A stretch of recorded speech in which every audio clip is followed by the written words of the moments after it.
Il m'a brutalisé, il a arraché mon téléphone. Et la moto est tombée. Les agents qui sont allés me chercher, oui. Et la moto est tombée sur mon pied, mais Dieu merci, il n'y a rien eu.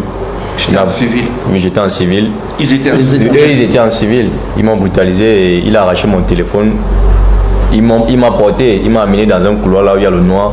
Dans cette vidéo qui est une conférence de presse, le jeune Junior Ngombe explique les conditions de son arrestation à Douala, son transfert au secrétariat d'État à la défense de Yaoundé, les conditions de son incarcération et de sa libération par le soutien de ses avocats du collectif Sylvain Swap. Écoutons cette vidéo et on revient après pour une analyse et une mise en contexte. Déjà le jour qu'on m'a arrêté, je rentrais du 2-0, j'avais un match au Grand Stade de Bilombe.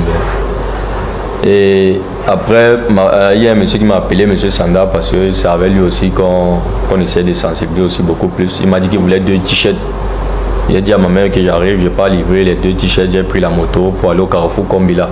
Parce que c'est là où on s'était trouvé la première fois pour que je lui donne les t-shirts JDC comme on l'a vu. Mais apparemment, lui, on l'avait déjà pris depuis. C'était un piège pour m'avoir. Donc c'était un peu ça. Quand je suis arrivé, il m'a brutalisé, il a arraché mon téléphone. Et la moto est tombée. Les agents qui sont allés me chercher, oui. Et la moto est tombée sur mon pied, mais Dieu merci, il n'y a rien eu.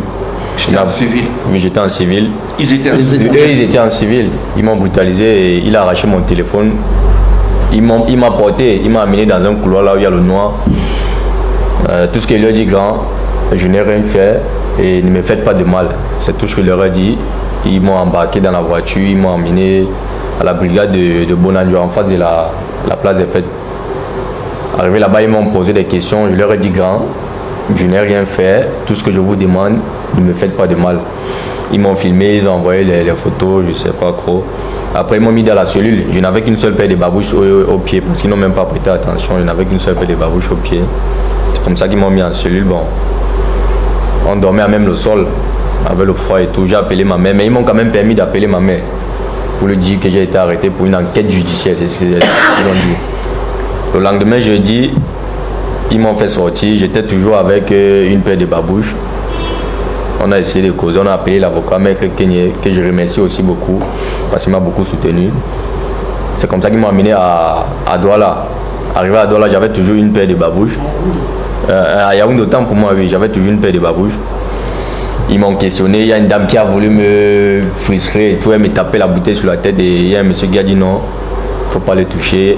Il est là pour une enquête judiciaire, c'est comme ça qu'elle m'a laissé. C'est vrai, il y avait certaines frustrations, mais je suis resté tranquille. Et on m'a mis en cellule vers le service, en cellule en bas. Mais sinon, les conditions incarcérales sont bonnes. Il y a l'eau, on peut se laver, il y a un lit pour dormir et c'est quand même bon. Là-bas, on traite quand même bien les gens. On traite bien les gens là-bas. Il y a quand même ce côté humain là, on traite bien les gens. Donc c'est en quelque sorte ça mon arrestation. Alors, est-ce que au moment où il vient pendant les interrogations que tu as... Non, en réalité, ils m'ont rien dit. Ils m'ont pris comme ça. Ils m'ont pris comme ça par force et tout. Ils m'ont amené dans le couloir. C'est quand j'arrive dans le bureau, je pense du colonel. C'est là qu'il me demande est-ce qu'on t'a lu ce document. J'ai dit non. On m'a rien lu jusqu'à présent. Ici à Yaoundé. Oui, ici à Yaoundé. Donc, je peux dire 2 jours après. C'est là qu'on me demande est-ce qu'on t'a lu ce document. J'ai dit non. Jusqu'ici, je ne connais pas pourquoi. Le document d'arrestation. Pour rafraîchir la mémoire de ceux qui n'ont pas suivi cette actualité à la lettre et ceux qui ont raté un épisode, je vous raconte le périple de Junior Ngombe. Le jeune Junior Ngombe a été arrêté à Douala dans des circonstances troubles, puis transféré à Yaoundé au secrétariat d'État à la défense appelé CED. Cette situation a immédiatement alerté la communauté juridique et les défenseurs des droits de l'homme. Maître Hippolyte Méli du collectif Sylvain Swap, accompagné des avocats du cabinet Mouna, s'est mobilisé pour défendre les droits de Ngombe. Leur intervention au tribunal militaire de Yaoundé marque un tournant de cette affaire qui ne cesse de prendre de l'ampleur. Un parcours judiciaire difficile pour Junior Ngombe. Premièrement, nous avons l'arrestation à Douala, ensuite le transfert au CED, l'audition au CED, la présentation au parquet du commissaire du gouverneur. Le substitut du commissaire du gouverneur, le capitaine Zé Akono, est actuellement en charge du dossier.